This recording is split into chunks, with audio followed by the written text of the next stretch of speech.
Esta es una de las principales diferencias. Cuando luchamos en la Primera y Segunda Guerra del Golfo, estábamos lidiando con fuerzas políticas. No estamos lidiando con fuerzas políticas en Irán. Para Irán, porque son chiitas, ellos creen que tienen la voz profética de Alá, diciéndoles que no pueden perder.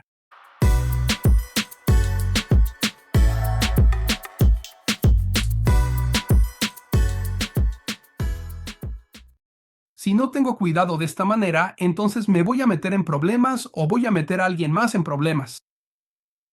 No soy árabe, no soy persa, soy turco. La razón por la que nací en Suecia es porque mis padres se conocieron allí. Cualquiera que vaya a Suecia, y esto fue en 1966 cuando yo nací, cualquiera que vaya a Suecia, si vives allí por 3 años, puedes ir a la universidad gratis. Eso es lo que hacía mi papá. Mi papá era arquitecto. Y así se conocieron en Estocolmo, en un lugar llamado Gambleston, y se enamoraron. Ahora, digo eso porque hay una diferencia enorme entre árabe, persa, y no solo en el tono de piel. Y en mi caso, soy mongol, ya sabes, por ser turco.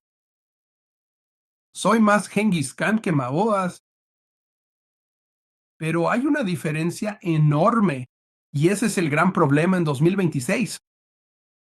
Prácticamente toda persona que saca el tema en la iglesia, a los pastores, a los que son maestros y así, ellos dirán, bueno, tuvimos la guerra del Golfo uno y la 2. Esto es una continuación. No, no, no, no, no, no, no. Mucho, mucho peor. Voy a empezar no solo diciendo que no son monolíticos, sino que si tuviera que describir el problema que estamos enfrentando con Irán ahora mismo, a esto le llamamos la pelea entre las dos mujeres. Mahoma muere. No tenía ni idea de que iba a morir. Así muere Mohammed, dejando tras de sí dos facciones fuertes. ¿Quién va a tomar el relevo? El primer grupo lo conforman aquellos que fueron seguidores de su mayor seguidor, Abu Bakr, su mejor amigo. Y Abu Bakr tuvo una hija. Esta hija fue la última esposa de Mahoma. Y es repugnante. Lo digo como persona criada en el Islam, pero lo digo como cualquiera que preste atención a este tema. Este ha sido un problema muy, muy, muy grave. Y es que en el Hadith, mi hadith está aquí mismo. Ese es el Hadith. Tengo el hadith de Al-Bukhari. Yo tengo el Zafir, que está al otro lado. En el Hadith, el nombre de la última esposa de Mahoma es Aisha. Aisha dice, en su hadith original, el profeta se casó conmigo cuando yo tenía 6 años y consumamos este matrimonio cuando yo tenía 9. Es exactamente lo que parece. Si esto ocurrió cuando se la regalaron, ella era la hija de Abu Bakr. Y si Abu Bakr se la regala cuando él tiene 50 años, es un hombre de 53 años teniendo relaciones sexuales con una niña de 9. Eso es pedofilia. Los musulmanes dirán, bueno, eso es como María. Absolutamente no. María ya había pasado la pubertad y podía llevar un embarazo a término. Ella no tenía 9 años. Pero también es importante porque en los países islámicos, 52 países islámicos, y la gran mayoría de ellos permiten el matrimonio.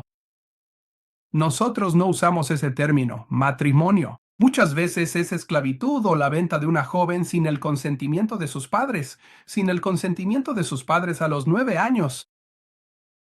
Así que el primer grupo eran los que escuchaban a Aisha. Digan lo que quieran sobre que Aisha tenía 9 años. Ella fue su defensora más acérrima después de su muerte. Bueno, aquí está Aisha, y ella dice, tiene que ser mi padre. Su padre, Abu Bakr. Abu Bakr fue su primer converso, el primero o el segundo.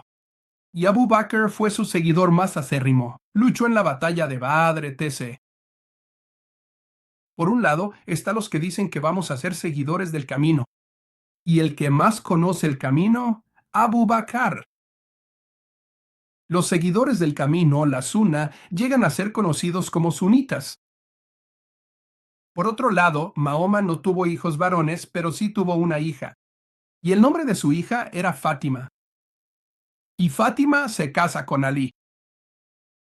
Y Fátima dice, no, ahora que Mahoma ha muerto, tiene que ser un pariente de sangre. Tiene que ser alguien de sangre. Bueno, claro, Ali no es pariente de sangre. ¿Quién se casa? Con la hija de Mahoma. Pero su hijo, el nieto de Mahoma, sí va a ser un pariente de sangre. Ahora, la pelea entre estas dos mujeres, alrededor del 90% de los musulmanes vivos en la época en que muere Mahoma en el año 632, más o menos el 90% son seguidores de... Ellos piensan que Abu Bakr debe ser el siguiente líder. Aproximadamente el 10% se va con Ali, y eso se convierte en una guerra. Ahora, voy a usar muchas porque vengo de un trasfondo bautista, cuando era joven creyente y bautista. Digo esto simplemente porque es una manera de entender esto. Para los seguidores de Ali, los seguidores de Fátima, ellos son un rastro de sangre, por usar ese término. No teológicamente, porque teológicamente, sendero de sangre habla de aquellos de nosotros que hemos sido perseguidos por la fe, en contra de la reforma establecida. Chicos, estoy hablando de que ellos creen que tienes que ser descendiente de sangre. Si eres descendiente de sangre, eres muftí o el gran muftí. Y si eres un gran descendiente, eres descendiente de sangre de Mahoma, y tus palabras son infalibles. Voy a repetir eso porque aquí está una de las principales diferencias. Cuando se trata de los musulmanes sunitas, están tan divididos como las denominaciones, igual que nosotros. Tan igual de divididos. Hay muy pocos movimientos laicos fuertes, pero hablaré de eso en un segundo. Pero de hecho, están divididos denominacionalmente de otros grupos, usualmente por la estructura de poder. ¿Y quién habla por ellos? 23 de febrero de 1998. Pueden buscar esa fecha. El 23 de febrero de 1998 es cuando Osama bin Mohammed bin Laden firma la fatwa contra Estados Unidos. Fue en 1998. Ahí es cuando él firmó la fatwa. Y fue 3 años después cuando realmente la llevaron a cabo.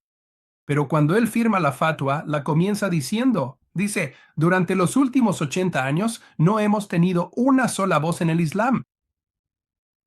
Lo que él estaba diciendo era esto, no tenemos ningún papa, no tenemos un papa, no tenemos un líder. Ellos no tienen un solo califa, ¿verdad? Para usar la palabra el califa. Y tenía razón porque ellos están divididos igual que nosotros. Pero eso no suponía ningún problema para los chiitas. Como ves, para los chiitas tenéis ropa de civil. Tienes un jeque. En el grupo sunita también hay jeques. Tienes un uniforme de civil. Tienes un jete. Tenemos al ayatollah, alguien que supuestamente habla en nombre de Mahoma. Esta es una de las principales diferencias. Cuando libramos la Primera y la Segunda Guerra del Golfo, nos enfrentábamos a fuerzas políticas. No estamos tratando con fuerzas políticas en Irán. Para Irán, porque son chiitas. Ellos creen que tienen la voz profética de Alá, que les dice que no pueden perder. Así que ya cubrimos la pelea entre las dos mujeres. Ahora, déjenme decirles, les voy a contar sobre dos acciones de uno de nuestros héroes. Antes de que Winston Churchill se convirtiera en primer ministro y en el hombre que salvó a Inglaterra en la Segunda Guerra Mundial, antes de eso, él era el Lord del Almirantazgo. Y después de la Primera Guerra Mundial tuvimos un problema. Por un lado, mi gente, los turcos. Aquí está uno de mis sombreros. Tengo como 500 de ellos. Los turcos, el Imperio Otomano cayó. Aquí está la razón, solo como paréntesis. Nosotros, mi gente, los turcos, tenemos el peor historial de derechos civiles en la historia. No hay un tratado que hayamos firmado. No hay una tregua que no hayamos traicionado. No hay un país que haga frontera con nosotros que no hayamos destruido. Y actuamos como si el genocidio armenio no hubiera ocurrido. Destruimos a los kurdos porque hay petróleo en esas tierras. Tenemos a los chipriotas, cosacos. No hay un grupo étnico al que no hayamos brutalizado. Y el Imperio Otomano está cayendo. ¿Cómo va a responder el mundo, la Liga de las Naciones en ese momento, a la destrucción de este mundo islámico que se está haciendo cada vez más fuerte? Aquí estaba la respuesta. Cuando Winston Churchill era Lord del Almirantazgo, lo pusieron a cargo de la gente del Levante. Estas son las personas que nosotros llamaríamos Gog y Magog. Sí, estas son las personas en la profecía que eran la mayor parte de los no creyentes en la zona de Tierra Santa. Esto fue lo que hizo. Se encargó de establecer un gobierno sunita en el poder sobre un pueblo que era mayoritariamente chiita. Un gobierno sunita sobre los chiitas. Irán, Irak, Azerbaiyán, Yemen, esta zona, este gran grupo de musulmanes chiitas. Si le pusiéramos números ahora mismo, hay 1.8 mil millones de musulmanes. Yo diría que de esos 1.8 probablemente lo pondría en aproximadamente 1.400 millones son sunitas y alrededor de 500 millones son chiitas. Esto fue lo que hizo cuando puso un gobierno sunita sobre un pueblo chiita. Todo lo que tú y yo hemos visto en las noticias en las últimas semanas, y entonces todo lo que vemos parece tener relación. Con eso me refiero a que todos preguntan, bueno, ¿qué es él? O sea, están bombardeando mezquitas. ¿Sí? Sí, están bombardeando mezquitas. Las están quemando porque no las consideran mezquitas. En este caso, todas las diferentes denominaciones islámicas, sunita, las principales, vamos a escoger las principales, sunita, sufí, chiitas, alauitas, drusos, ¿verdad? Wahhabí. No piensan como los demás. Esto no es bautista metodista. Bueno, si me cruzo con un presbiteriano que cree en Cristo, ese es mi hermano en Cristo. Metodista, etcétera. Iglesia Grace, ya sabes, lo que sea. De Pillar del Calvario. Ese es mi hermano en Cristo. A ellos no. Suníes, chiíes y sufíes. Todos ven a los otros como alguien que es galut. G-A-L-U-T. Galut. Y eso significa secta. No creen, por eso están bombardeando las mezquitas. Por eso las están incendiando. Los chiitas están haciendo esto a las mezquitas suníes. Y por supuesto, eso fue lo que hizo Saddam Hussein en la Primera Guerra del Golfo. Él simplemente prendió fuego a las mezquitas chiitas. Entonces, ¿cuál es la diferencia entre los dos? La principal diferencia entre los dos es que los suníes son muy prácticos. Yo fui criado como suní. Tienes 5 oraciones al día. Te orientas hacia la Meca, Bismillah, Ar-Rahman Ar-Rahim, Juandullah, Ar-Rahman Ar-Rahim, y haces tus oraciones, haces el Ramadán, das el 1/40, los 5 pilares y las 6 bases. Los chiitas, hay pequeñas diferencias. Por ejemplo, ellos solo tienen 3 horarios principales de oración. Sin embargo, no son prácticos. Son proféticos. Ellos creen que está arraigado tanto en las enseñanzas que tienen en el Hadís, en las enseñanzas que han recibido, en las licencias que han obtenido y en las cosas que enseñan en sus mezquitas. Es profecía. Para ellos no se trata de la conquista del mundo, se trata de la conversión del mundo.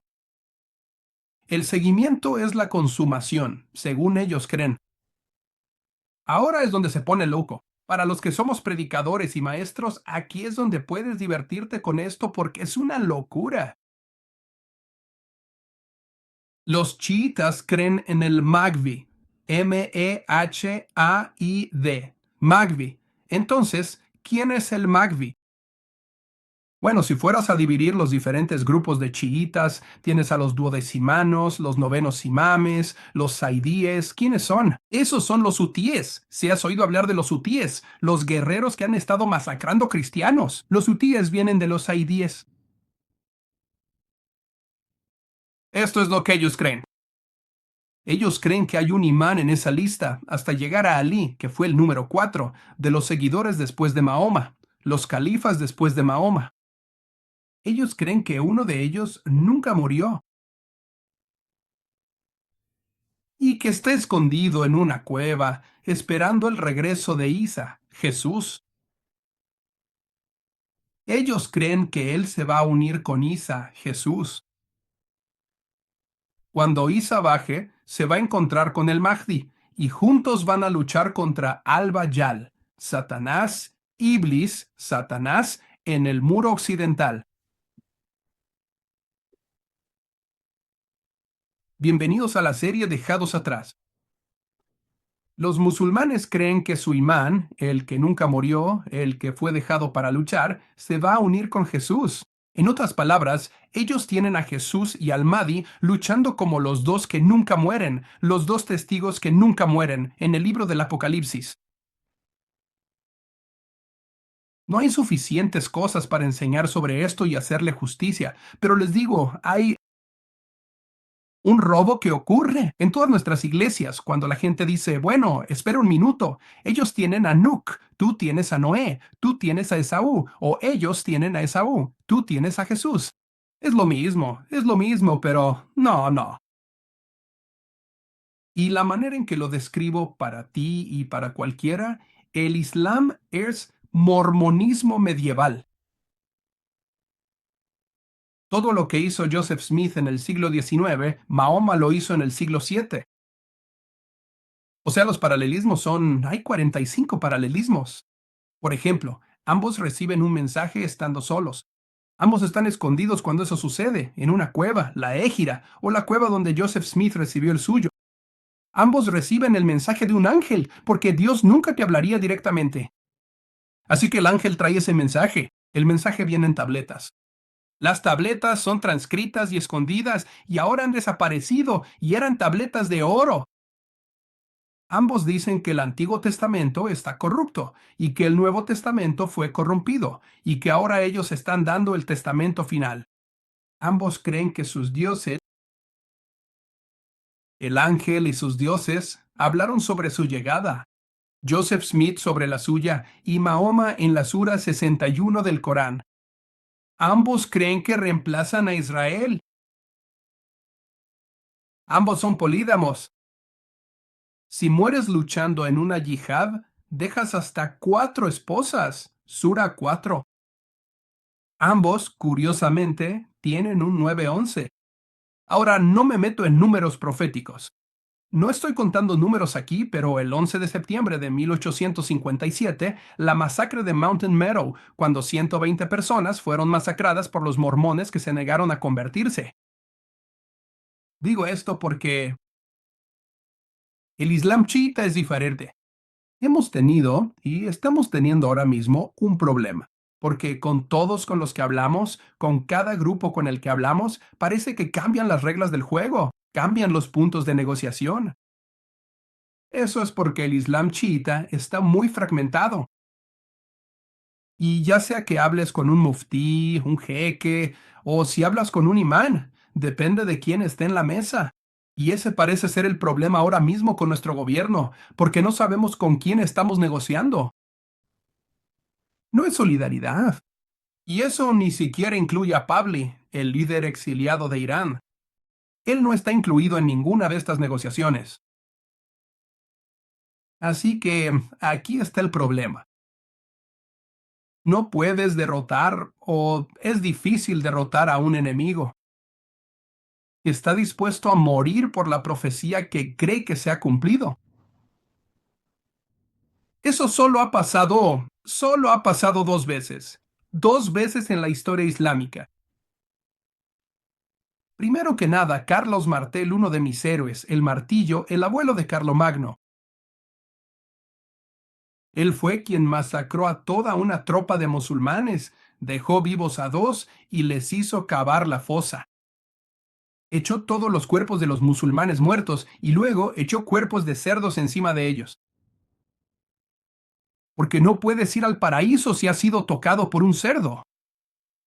El segundo es uno de mis héroes, y su nombre era Blackjack Pershing, que luchó en la Primera Guerra Mundial.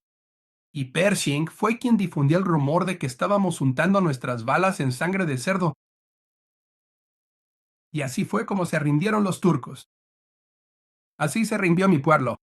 Bueno, pero ¿está manchado de sangre? Sí, tocado con sangre de cerdo. Bueno, yo no puedo ir al paraíso. Exactamente.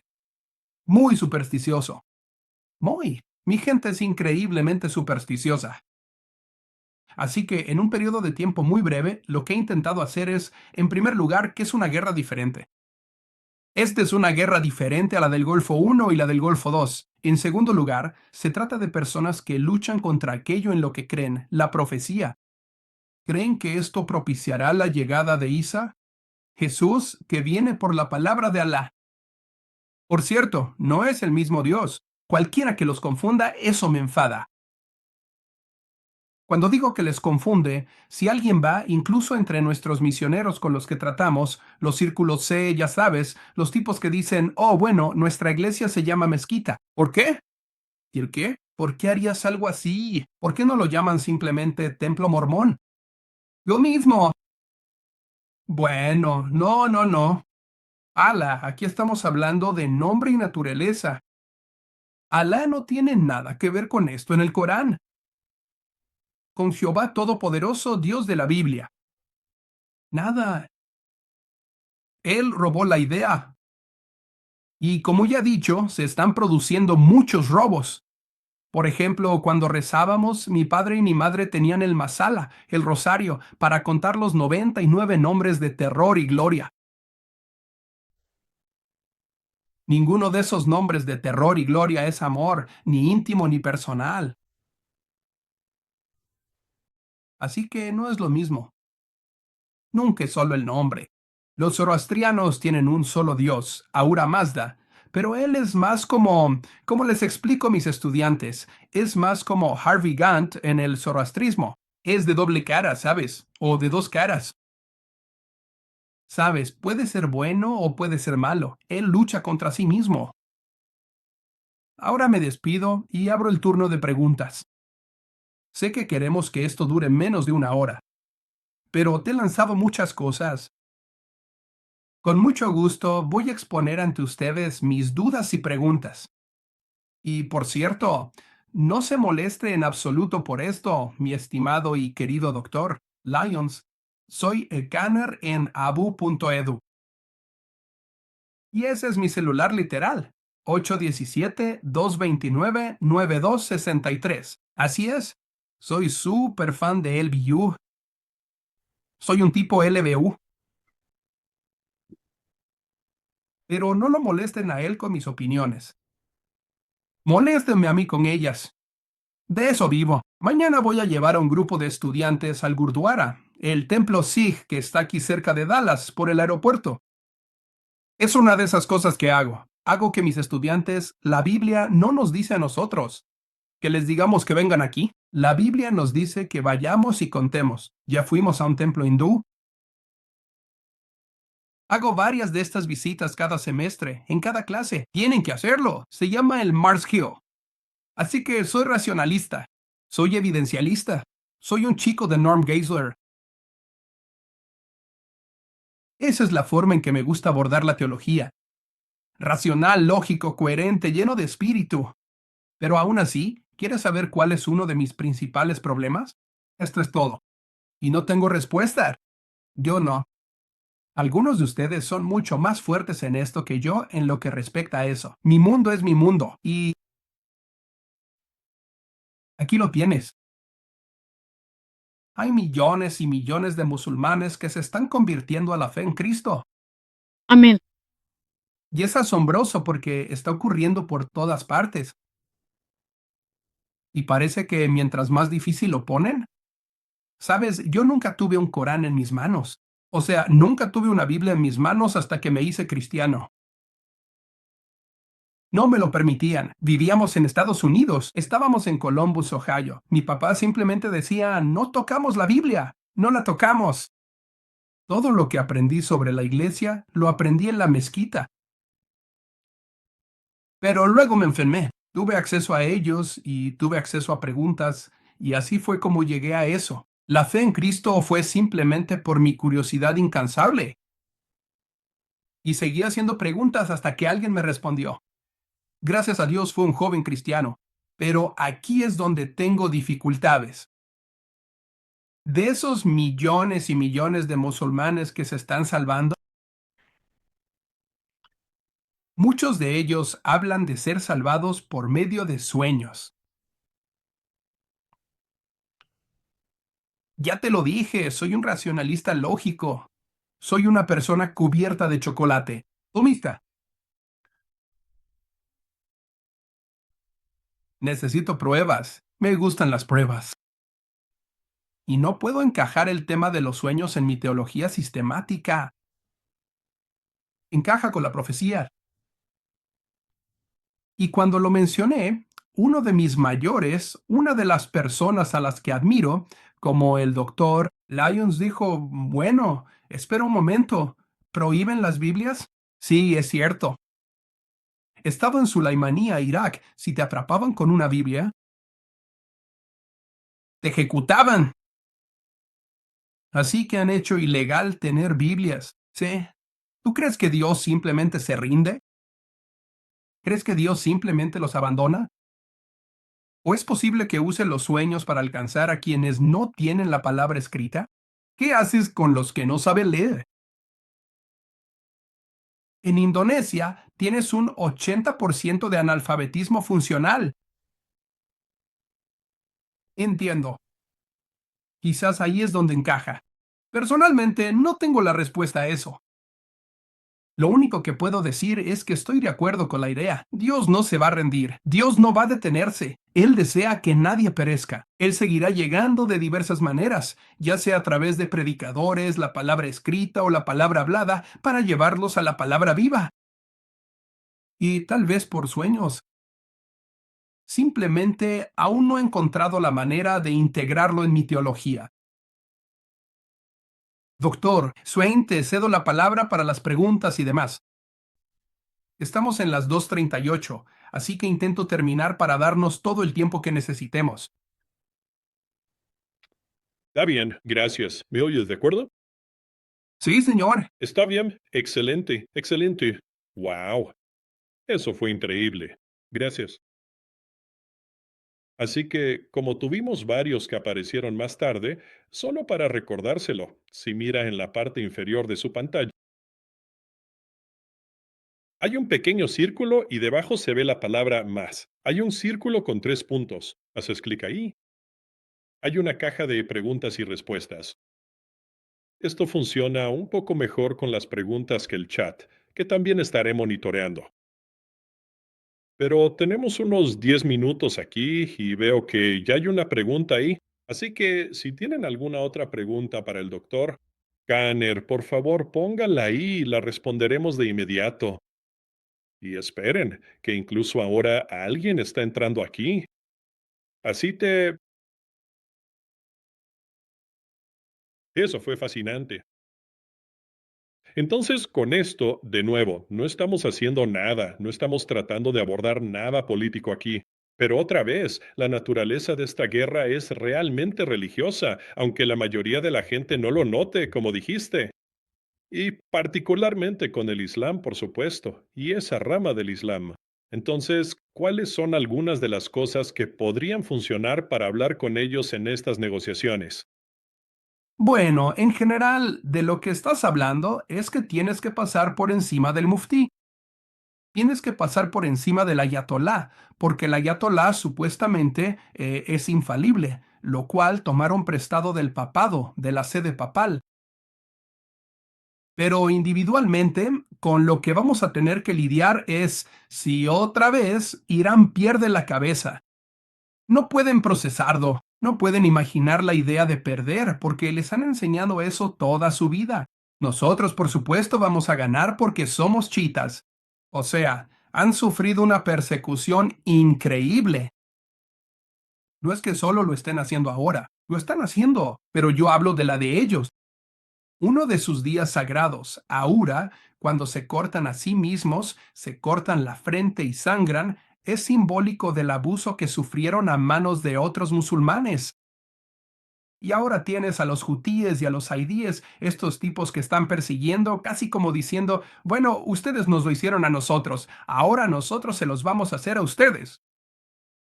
Y ya sabes, los que quedan atrapados en medio son los zoroastrianos. Ve, Chai, ellos son muy perseguidos. Y los cristianos, tristemente.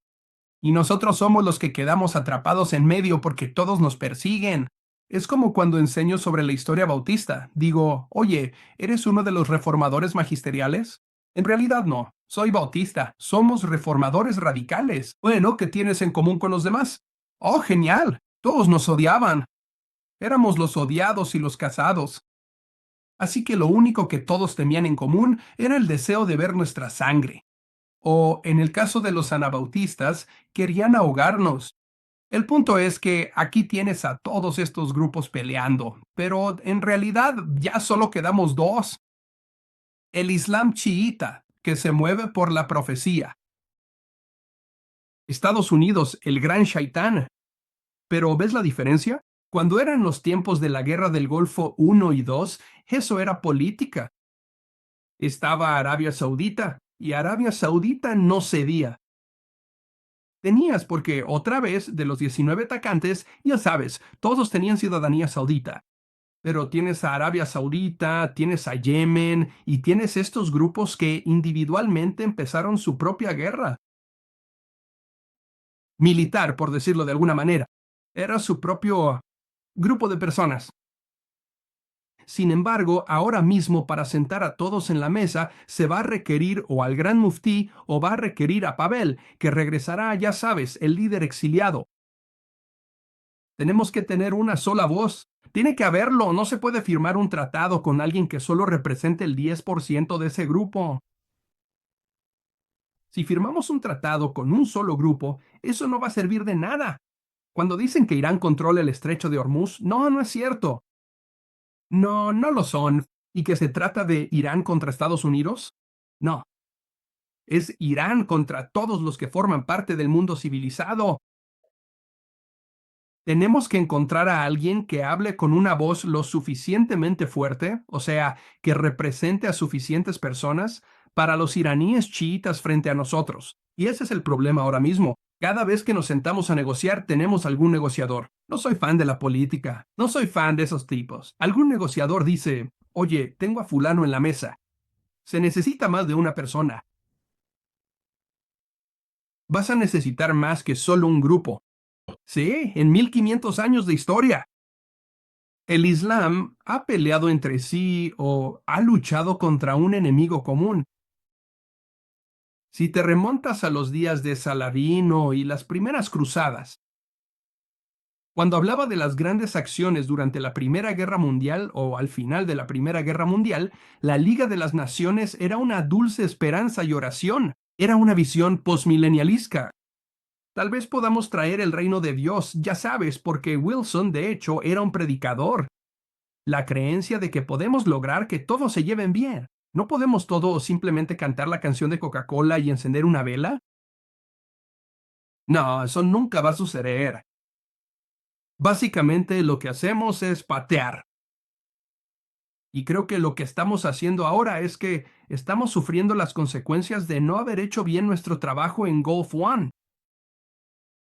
No establecimos estándares claros.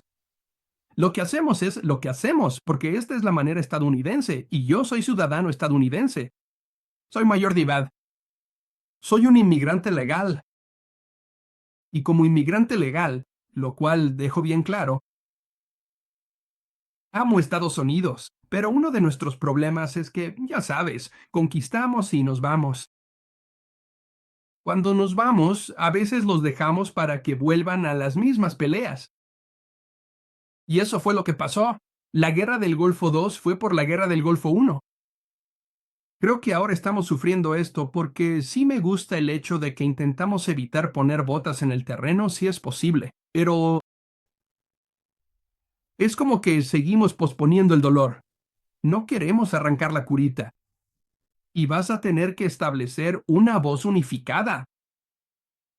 Y vamos a tener que hacerlo, aunque sé que va en contra, ya sabes, de cualquier doctrina a la que se aferren. Cuando se trata de la teoría de la guerra justa, vamos a tener que dejarlos mejor de lo que los encontramos. Y para lograr eso, vamos a tener que encontrar una sola voz que no solo hable por todos ellos, sino que también lo haga con justicia. No sé si eso existe, pero actualmente enfrentan a cuatro personas, cuatro grupos principales. ¡Wow! Bueno, entonces surge una pregunta. ¿Ve usted la posibilidad de un verdadero cambio de régimen en Irán en un futuro próximo? Sí, sí, porque creo que el exiliado Rabi, cuando Reza regrese, todavía está vivo. Es el hijo del original. Lo que ellos tenían era un líder secular. Por eso, ya sabes, si alguna vez lo ves en los canales de YouTube o en los reels de Instagram, dicen, así era Irán en los años 50. Si vienes a mi país, si vienes a Turquía, si estás en Estambul, vas a ver cómo debería ser. Porque el hombre que todos tenemos su foto en la pared, el hombre que liberó, ya sabes, Turquía. Pero la manera en que lo hizo fue que empujó a los mulás de vuelta a la mezquita. Sí, Eso es lo que hizo Rabi. Por eso había estabilidad y por eso pensaban que habría estabilidad bajo Saddam Hussein. Hussein, dices, yo dije Hussein. Lo que buscamos como estabilidad ahí a veces no es una persecución de los religiosos, sino silenciarlos. Los silencias. Pero vamos, seamos honestos, 1500 años de historia. Muéstrame un solo lugar. Muéstrame un solo lugar donde el Islam permita la libertad religiosa cuando son mayoría y no la exija cuando son minoría. Cuando son minoría abusan de eso. Estoy en Texas. Está pasando en Texas. Estaban realizando controles para verificar que se cumpliera la ley islámica, Sharia. Y no querían hacerlo en todas partes, simplemente lo querían en su pequeño espacio. Y si lo permitimos, la cosa empeora. wow. Entonces, la relación histórica, ya saben, para beneficio de todos, incluso, bueno, desde los tiempos bíblicos hasta ahora, ¿cuál es esa relación entre los persas y los judíos? Sí. Bueno, estamos hablando de Ciro. Estamos hablando de los días de Daniel, Jeremías. Los persas entonces establecieron leyes que hasta hoy seguimos tomando como referencia, porque esas leyes eran justas. Ciro era justo, no porque quisiera serlo. Ciro era justo porque tenía que serlo. De nuevo, me gusta usar el equivalente bautista. Porque, digamos, entras a una iglesia y no hay pastor, pero tienen un pastor asociado que los niños adoran. Y tienen a un tipo que da la clase de escuela dominical para los ancianos que ellos adoran. Bueno, digamos que tienes, no sé, cuatro o cinco voces. Luego llega el don. Y dicen, bueno, podemos usar al dom como nuestro interino. Ahora tienes gente que quiere a cuatro personas. Cuatro líderes. Algunos quieren al líder de jóvenes, otros quieren este maestro de los ancianos, que es más como un capellán, o quieren al tipo de la oficina central del DOM. El DOM no tiene poder sobre nosotros porque somos bautistas, pero lo que sí tiene poder sobre nosotros, tristemente, son las voces que piensan que su diezmo les da más peso que a los demás.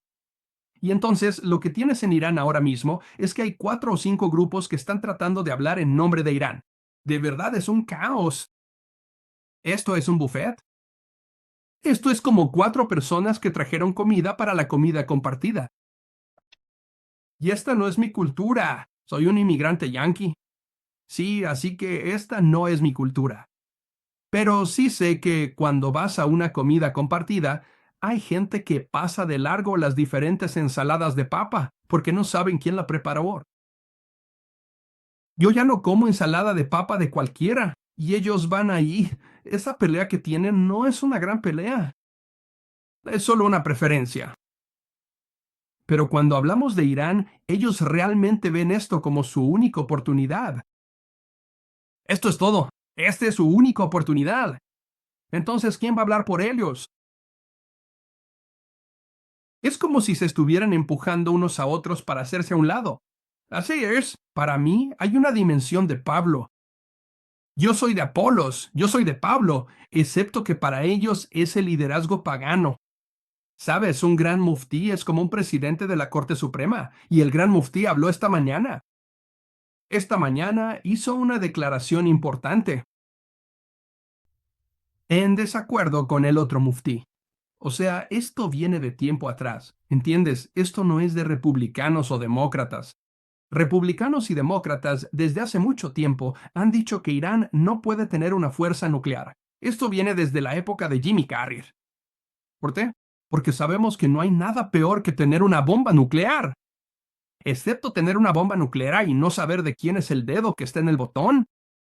Exacto. Y legítimamente, ahí es donde estamos ahora mismo. Por eso es tan inestable. Por eso es tan caótico. Por eso es como una pelea por los huevos rellenos en una comida de traje. Sí. Exacto. Bueno, tengo una pregunta más aquí. Dice, ¿cómo evolucionaron de la creencia persa a la fe chiita? Ah, muy buena pregunta. Cuando Mahoma empezó a predicar, nadie lo seguía. Nadie. Exacto. Él se levanta y dice, por cierto, todos sus dioses son falsos. ¿Sabes? En la Cava, él dijo, todos sus dioses son falsos. Son falsos. Y solo hay uno verdadero. Solo hay un Dios verdadero. El único Dios, Alá, y algunos lo llaman el Dios Luna. Eso es una apreciación válida, ciertamente sostenida por algunos historiadores. Pero él tiene que huir, ¿verdad? Tiene que salir de la Meca e irse a Medina. En Medina cambia el mensaje porque no tiene muchos seguidores. No vas a conseguir muchos seguidores si les dices que adoran a un Dios falso. Lo que hace es decir, oh, espera, espera, espera. Como hijos del hijo mayor, estamos relacionados con Israel, ¿ok? ¿Cómo que hijo mayor? Ah, somos los hijos de Ismael. Si son los hijos de Ismael, el hijo mayor, según incluso su propio libro, la Biblia, el pueblo del libro, la Biblia enseña que los hijos mayores, los niños o parientes, reciben 2/3 de la tierra o 2/3 de la herencia, lo que significa que ahora entiendes por qué Mahoma quería Jerusalén. Dios nunca fue a Jerusalén, él nunca fue a Israel, jamás. Pero ahora su mensaje es, esto es una compra de propiedad. Esta es nuestra tierra, esta es nuestra gente. Se supone que debemos gobernar sobre los judíos, no al revés. ¿Por qué es difícil preguntar cómo es que hay 52 países que se llaman repúblicas islámicas? ¿Por qué le tienen miedo a 7 millones de judíos? No les tienen miedo, solo quieren esa tierra.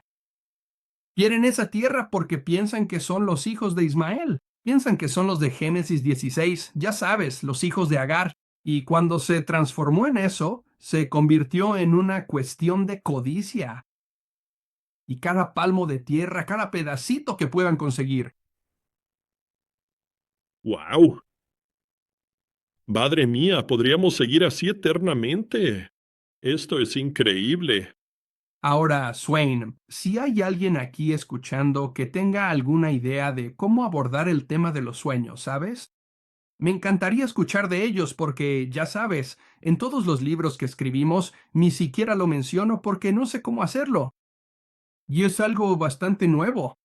Realmente apenas así o solo hemos estado escuchando sobre eso, no de manera esporádica, sino a lo largo de 2021 y 2022. Y no tengo ninguna respuesta. A mis estudiantes les encanta preguntar eso porque ojalá tuviera una respuesta. Ojalá tuviera una forma de decir, así es como encaja. Pero aquellos de nosotros que amamos la teología sistemática, aquellos de nosotros que la enseñamos, ya saben, la teología bíblica, al igual que yo y ustedes, no sé cómo hacerlo.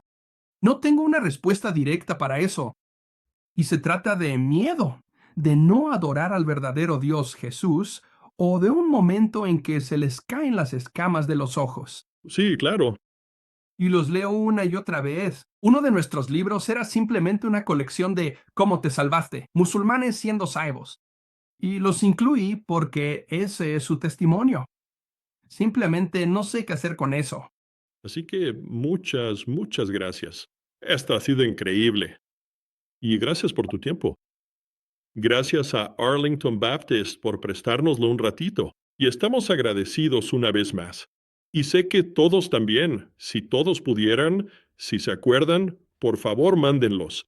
Alguien acaba de decir, esto fue fenomenal. Gracias.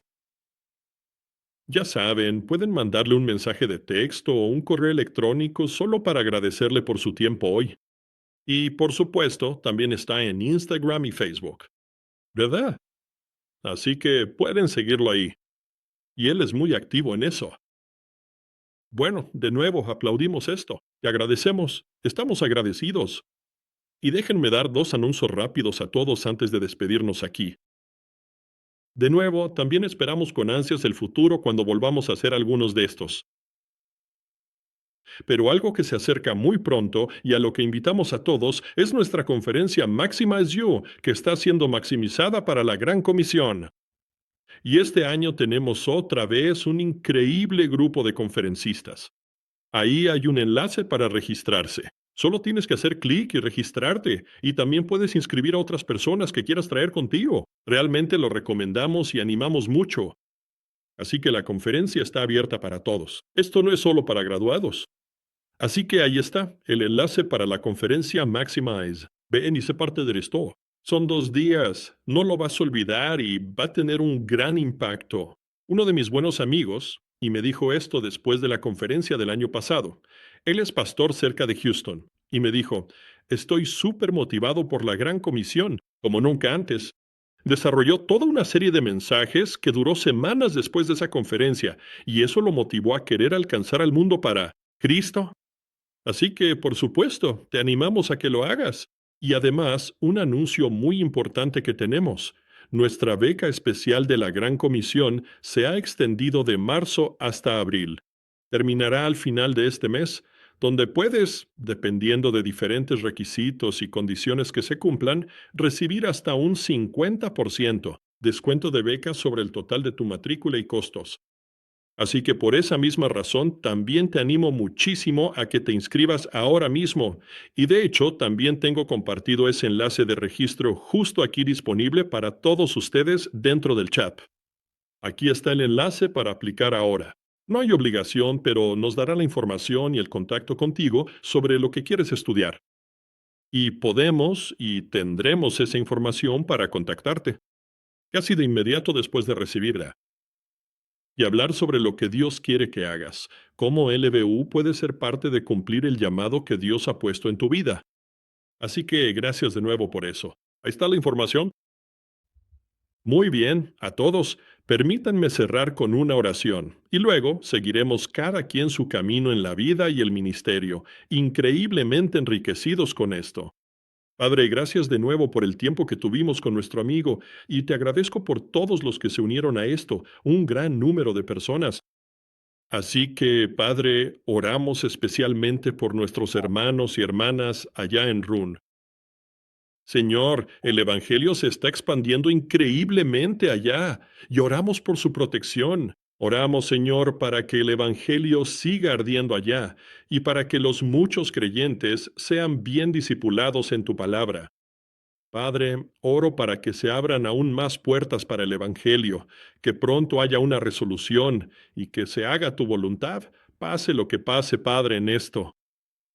Recibe todo el honor y la gloria, como siempre. Pedimos tus bendiciones sobre el doctor Caín, nuestro Señor y su ministerio, y también sobre LBU, Padre, mientras siguen tratando de ayudar a otros. Da el siguiente paso en el llamado que les has dado, ya sea que vayan a dedicarse al ministerio de tiempo completo, estén involucrados en su iglesia local o trabajando en su empleo de tiempo completo, lo que sea, jóvenes o mayores o cualquier persona entre esos extremos, Padre. Nos has dado la oportunidad de formarnos con una gran educación en tu palabra y habilidades para poder servirte mejor. Y Padre, bendice a todos los que han formado parte de esto y nosotros, de nuevo, tendremos cuidado de darte el honor y la gloria en todo esto. Gracias, Padre, en el nombre de Jesús.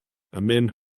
Amén. Gracias, gracias amigo mío, gracias a todos y nos vemos la próxima vez.